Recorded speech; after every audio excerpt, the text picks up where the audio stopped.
बहुत सारे स्टूडेंट्स, बहुत सारे पेरेंट्स का ऐसा डाउट है कि अगर एक काउंसलिंग में हमें कोई सीट मिल गई और दूसरी काउंसलिंग में दूसरी सीट मिल गई तो क्या हम इसे छोड़ के इस वाले को ले सकते हैं। ये प्रॉब्लम कई तरह से सामने आती है। वो सारे क्वेश्चंस मैं आपके सामने रखूंगी और उन सारे क्वेश्चंस का आंसर आपके सामने रखूंगी। क्योंकि हो क्या रहा है, आप ध्यान से समझने की कोशिश करिएगा। अगर आप कॉलेज ज्वाइन कर रहे हैं और दूसरे भी काउंसलिंग में पार्टिसिपेट कर रहे हैं तो आपको ये समझना काफ़ी ज़रूरी है। ठीक है, ध्यान से सुनिए। आप देख रहे होंगे कि ऑल इंडिया कोटा काउंसलिंग, चाहे वो एमसीसी का हो या आयुष का हो, वो स्टार्ट है, प्लस आपके स्टेट की भी काउंसलिंग से स्टार्ट है। तो कई सारी काउंसलिंग में बच्चे पार्टिसिपेट कर रहे हैं और सोच रहे हैं कि मान लेते हैं इस काउंसलिंग का रिजल्ट पहले आ गया, हमें कॉलेज मिल गया, दूसरी काउंसलिंग के रिजल्ट के हम इंतज़ार में हैं, क्या पता उसमें मिल जाए तो हम उसी को लेते, लेकिन अभी जो मिला है उसका क्या करें, उसमें लें या ना लें, कहीं ले लेंगे हमारे पैसे और डॉक्यूमेंट तो नहीं फंस जाएंगे। ऐसा बहुत सारे स्टूडेंट्स का डाउट सामने आया है। तो मैं इसका पूरा क्लैरिफिकेशन आपके सामने रख देती हूँ, ध्यान से सुनिएगा।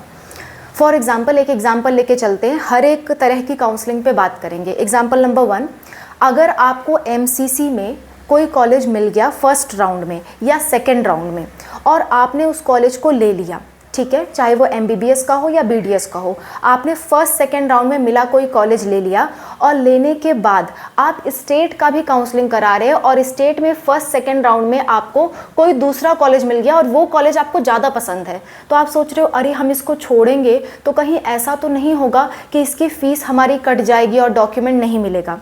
तो ऐसा नहीं होता है।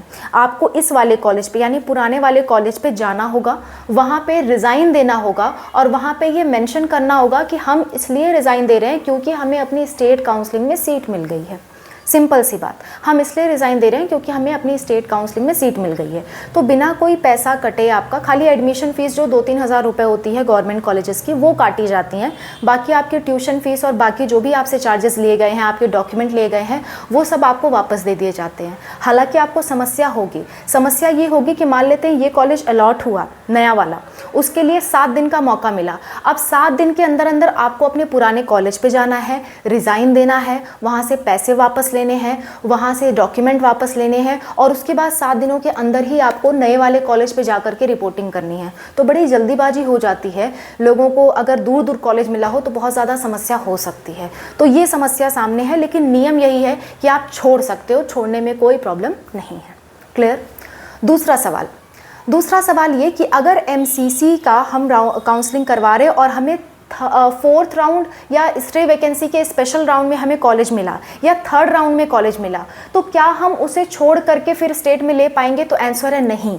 एमसीसी सिर्फ 2 राउंड तक रिज़ाइन अलाउ करती है, राउंड 1, राउंड 2। यानी राउंड 1 में कॉलेज मिला और राउंड 2 में मिला तो आप मिलने के बाद भी छोड़ सकते हो अपनी स्टेट काउंसलिंग के लिए या आयुष किसी काउंसलिंग के लिए। मतलब किसी भी नीड्स के थ्रू कोई भी कोर्स ज्वाइन करना चाहते हो और आपने एमसीसी के फर्स्ट या सेकेंड राउंड में कोई कॉलेज मिला था, उसे छोड़ करके ज्वाइन करना चाहते हो तो कर सकते हो।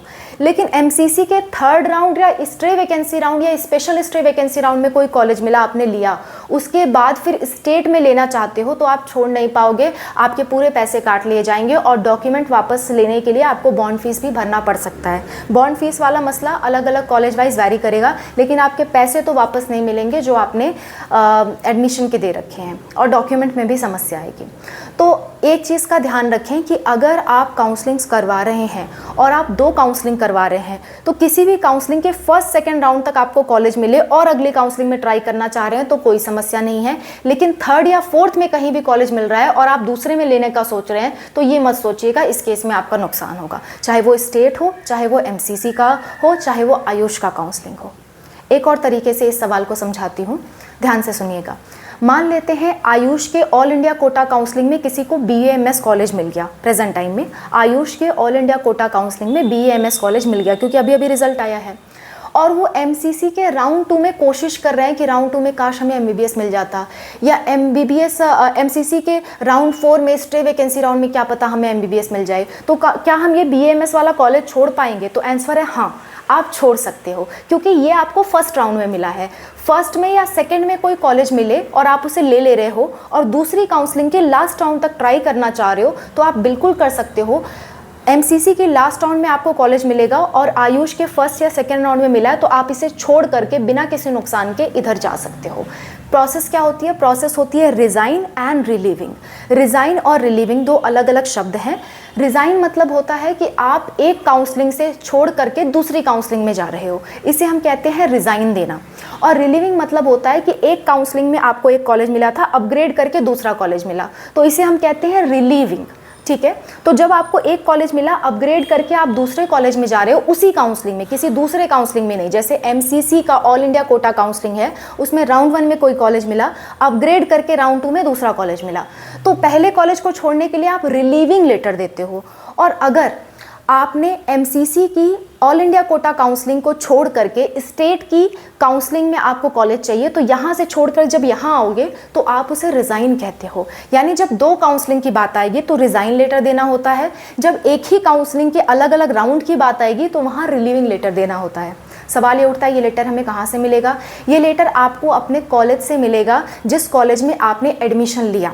फॉर एग्जाम्पल एमसीसी में आपने एडमिशन लिया राउंड 1 में, और स्टेट के राउंड 2 में आपको नया कॉलेज मिला, यहाँ आप जाना चाहते हो, तो राउंड 1 में जो आपको एमसीसी का कॉलेज मिला था, इस वाले कॉलेज पे जा करके आपको रिज़ाइन लेटर लेना होगा और वहाँ सबमिट करना होगा। आपको कहीं और से रिज़ाइन लेटर नहीं मिलेगा। वही प्रोसेस सारा करेंगे जिस कॉलेज पे आपका एडमिशन हुआ है, आपको कहीं और भटकने की ज़रूरत नहीं होती। सेम चीज़ रिलीविंग लेटर के लिए भी है। अगर एमसीसी के राउंड 1 में कॉलेज मिला, अपग्रेड करके राउंड 2 में फिर से कॉलेज मिला, तो राउंड 1 में जो कॉलेज मिला था वहाँ जाकर के आपको रिलीविंग लेटर लेना होगा, फिल करना होगा, सबमिट करना होगा, वहाँ से फिर डॉक्यूमेंट लेकर के नए कॉलेज में जाना होगा।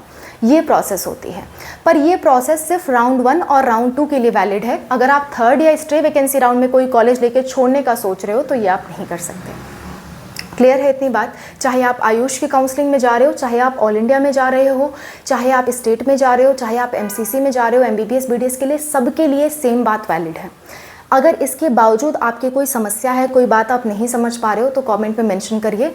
इस पे मैं और डिटेल में समझाने की कोशिश करूँगी। अगर आपको नहीं समझ में आया तो अपनी पूरी प्रॉब्लम प्रॉपर्ली मेंशन करिएगा कि क्या आपको नहीं समझ में आया। उस पर मैं आपके लिए एक अलग से वीडियो बना दूँगी।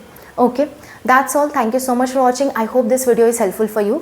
और अगर कोई पर्सनल डाउट आपको पूछना है तो ये हमारा फ़ोन नंबर है 8957391589।